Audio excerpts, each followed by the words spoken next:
This is Lullaby for cello. I'm gonna play through first, and then at the end I'll have a section to explain some of the measures and some of the techniques needed for this piece. Our goal speed is gonna be somewhere around 76 to 80, but for practice tempo right now, I have the metronome set at 60.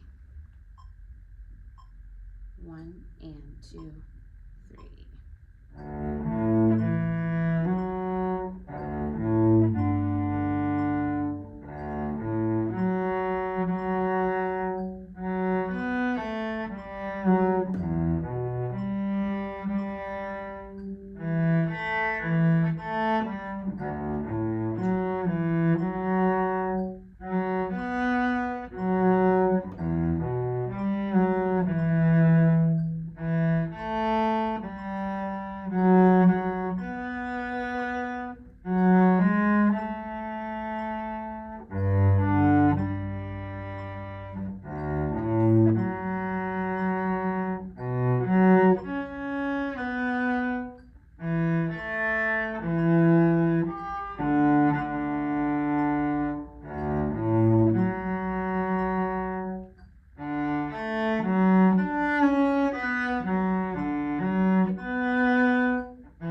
So the key to playing this one is to focus on getting this very smooth connected sound. We don't want these eighth notes to sound disconnected. We don't want them to sound jumpy. So to achieve that sound, stay away from your frog, especially when it's piano, mezzo piano. Start a little further out, near your balance point, and then with very light weight, you're going to use more of the top half of the bow, but use as much bow as you can on each slur.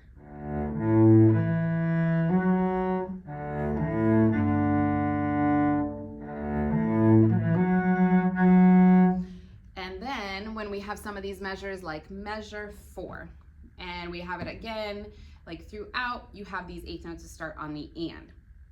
In measure 3, you want to make sure you play all the way to the end of that last eighth note on beat 3, so that when you count that 1, you make sure you're resting in the right place. So starting in measure 3, we have 1 and 2, 3, 1. If you cut one of the quarter notes short, it'll make it harder to count for that entrance. And you have the same thing in measure 6. In measure 8, you have this eighth note entrance on the offbeat of 1, and then it's followed by quarter notes. Use very long bow on the quarter notes so you make sure you do not rush. So starting from measure 7. 1, pull.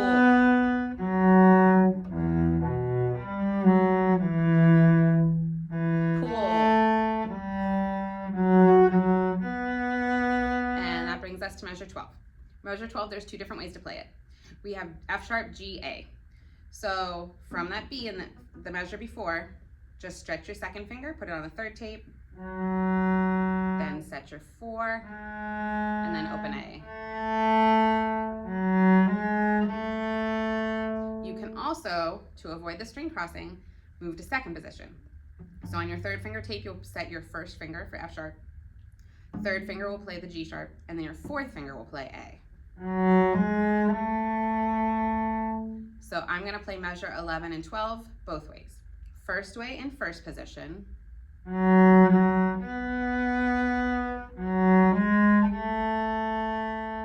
And then in second position.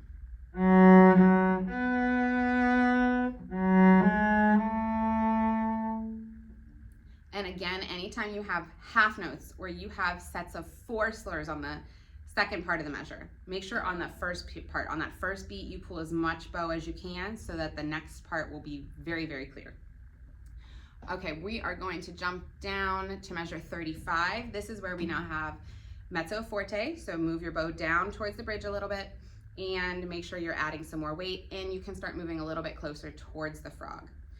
You also have this dotted rhythm here a couple of times. So in measure 35, when we play it, the counting is 1 and 2 and 3 and 1 and 2, 3 and for that dotted rhythm. To pluck it, 1 and 2, 3 and 1 and 2 and 3 and then with my bow, pull 2 and 3. Then it'll move into the next few measures, which are repeating similar patterns to what you had in the beginning. Jump down to your last line and look at measure 43 and 44. We have lots of accidentals in here, so watch your flats. That first finger has to be stretched back low enough for that B flat. So in measure 43, we rest. When we come in, it's the low 1 for B, then reach up for the second finger, F natural. And then the next measure, you're doing second finger across the string, G to F. So 2, open, 2, low 1. So measure 43 and 44 is 1, 2, and 3. 1 and 2 and 3. The next 2 measures have that F natural. Just fourth finger on the tape, nothing tricky there. In measure 51, your part is pretty special. It's like a counter melody to what the first violins are playing. So first violins are still carrying on playing the main line, but what you're playing kind of weaves in with it, helps support it, but is also interesting to listen to. But you have a lot of ties, lots of tied notes across the bar line, so it's very important that you're counting every beat carefully. Your dynamic is mezzo piano here. And in measure 53, we have a note that we are going to have to shift for. So in 53, the first note is B, just first position, first finger. And then we have an E back to a B. So your choices are to jump to second position, put your fourth finger on the E, and then slide back and put your first finger on the B. So, or a little bit more of a move, but it sounds cleaner. It helps the bows sound smoother. Starting in 53, we would have our first finger back in first position, and then we would shift all the way up to fourth position. First finger on that E, and for the next 3 notes after, you're going to keep in fourth position, just crossing over strings.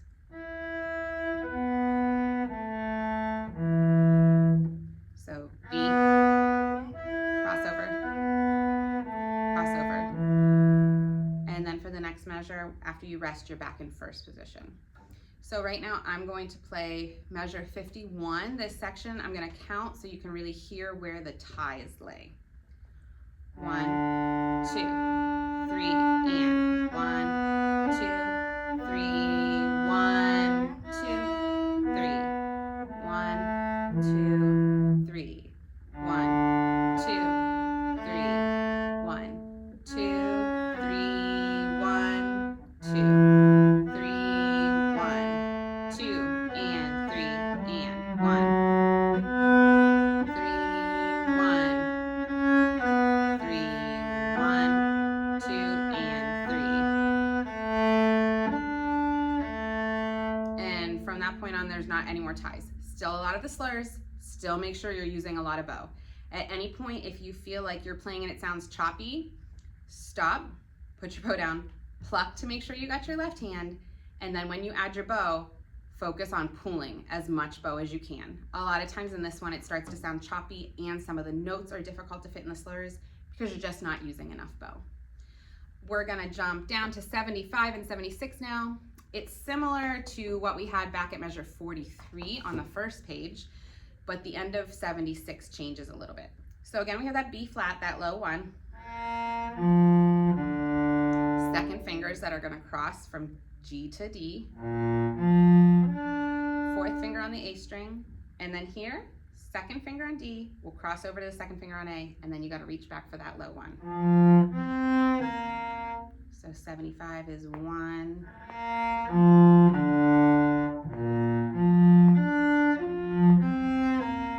And then again, fourth finger on the tape.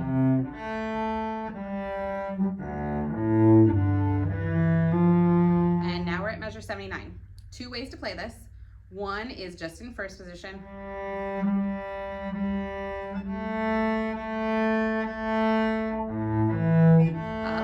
Up, and then hold. Or we can shift up to fourth position. So starting in 79,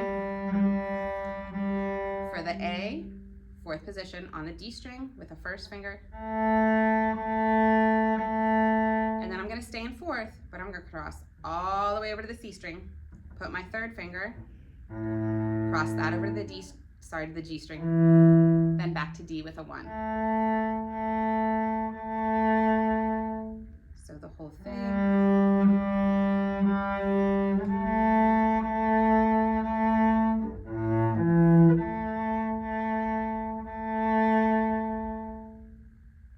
After that, we have a lift. You have those 2 eighth notes that are fermatas, so I will give you each of those. And then at 83, you have the melody with the violas. It's mezzo piano, but use a lot of bow.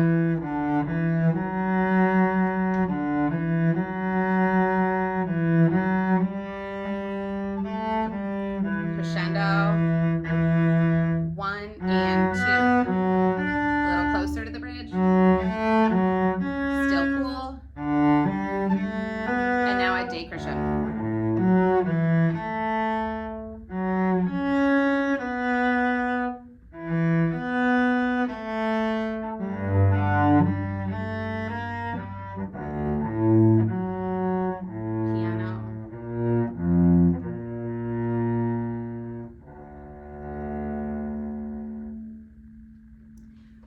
second thing that's going to help you with this one is anytime you're going through a new section, some new measures, put your bow down. Pluck, count and clap your rhythms. Follow along while you say the rhythms in your music. Once you're comfortable with the notes and the rhythms, then add your bow so you can really focus on your right hand.